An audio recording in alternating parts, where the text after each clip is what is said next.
Today is the 77th birthday of Time Magazine Person of the Year, global phenomenon, and scourge of capitalism, Pope Francis. And in something of a classically Franciscan move, he decided to break bread on his birthday with some homeless men, one of them arriving with his dog in tow. It's gestures like that which have turned him into a global icon this year, a new progressive face of the Catholic Church, expressing the best kind of values the Church can embody. But now, news that goes beyond rhetorical flourishes and symbolic gestures. The Pope taking action, moving this week to remove Cardinal Raymond Burke from the Congregation for Bishops, the Vatican's influential body which appoints bishops all over the world. Burke is an outspoken cultural warrior who came to the Vatican in 2008 after serving as Archbishop of St. Louis, and who has emphasized the Catholic Church's opposition to marriage equality and abortion rights. His 15 minutes of right-wing fame came back in 2004 when he said he would deny communion to Catholic politicians like then-Senator and presidential nominee John Kerry because Kerry supported abortion rights. A few church leaders say Kerry should be denied communion because of views that contradict the church. The Archbishop of St. Louis, Raymond Burke. When people are publicly sinning, in other words, publicly acting contrary to fundamental teaching of the faith, then I'm required also to take an action with them. If Cardinal Burke is the kind of Catholic the American right can really get behind, Pope Francis is turning out to be the opposite, with his polemic about the depredations of trickle-down economics, not surprisingly, becoming a world-renowned embodiment of economic justice and radical egalitarianism, has earned Pope Francis an increasingly irate audience in conservative media. I thought that the Pope was really very much in favor of the European social model, which is neo-socialism, and which fails its own people. When the Pope says it is the obligation of the government to take from the rich and give to the poor because that's the only way to alleviate poverty, he doesn't know what he's talking about. He makes me a little concerned on his Marxist tendencies. This is just pure Marxism coming out of the mouth of the Pope. There's no such unfettered capitalism that doesn't exist anywhere. As for the Marxist name-calling, Pope Francis responded in a truly amazing way, a way that, let's face it, no American politician could ever, saying, quote, Marxist ideology is wrong, but I have met many Marxists in my life who are good people, so I don't feel offended. Joining me now is Anthea Butler, Associate Professor of Religious Studies at the University of Pennsylvania. Sam Seder hosts the online daily political talk show and podcast Majority Report.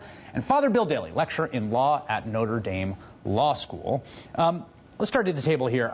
I remember the last time that there was a right-wing freakout about the Pope, which this chapter has been lost, I think, to memory. It was in 2003 in the run-up to the Iraq War when Pope John Paul was doing everything in his power to stop the Iraq War, even sending emissaries to the Vatican to meet with, the Saddam spokesperson.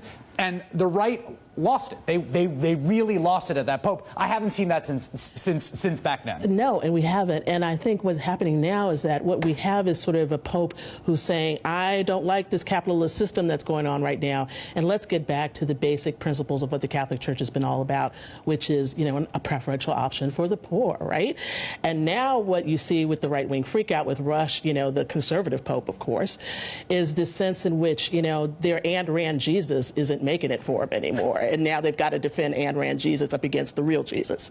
And I also think, Father Bill, I think there's a way in which, the full kind of politics of the Catholic Church, if you can call it that, there is no space in American political life that combines economic liberalism and social conservatism. There's no real party that represents that. There's no real political figures, frankly, that represent that because of the way the two parties have sorted themselves. And so one of the things that's fascinating about the church is that the bishops, they always anger the Republicans when they talk about things like poverty and healthcare, and they anger liberals when they talk about abortion and gay rights.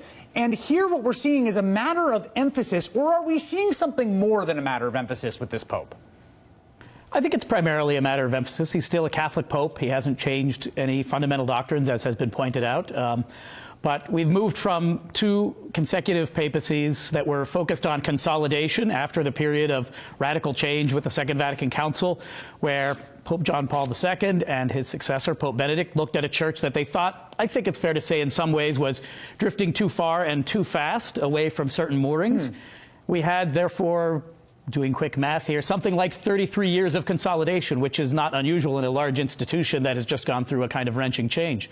Now we have a pope who, fundamentally working with the same doctrine, says it's time for us to go out to the world. The church's job is to introduce people to Christ. And so it's fundamentally about tone, but that tone is rather important because consolidation can never be the essential business of the church. I think the tone aspect of it, to me, this has been such an amazing study in communication and just like grace and empathy, because you're right, Father Bill, it's not there, no church teachings have changed. Nothing has changed. And yet I feel so much more warmly about the church that was my home as an upbringing, the church that was the home of my father, who was a Jesuit seminarian. And it really says something, Sam, about the way you talk about things and the language of culture war, particularly, and the way that kind of polarization works. I want to get your thoughts on that right after we take this quick break here.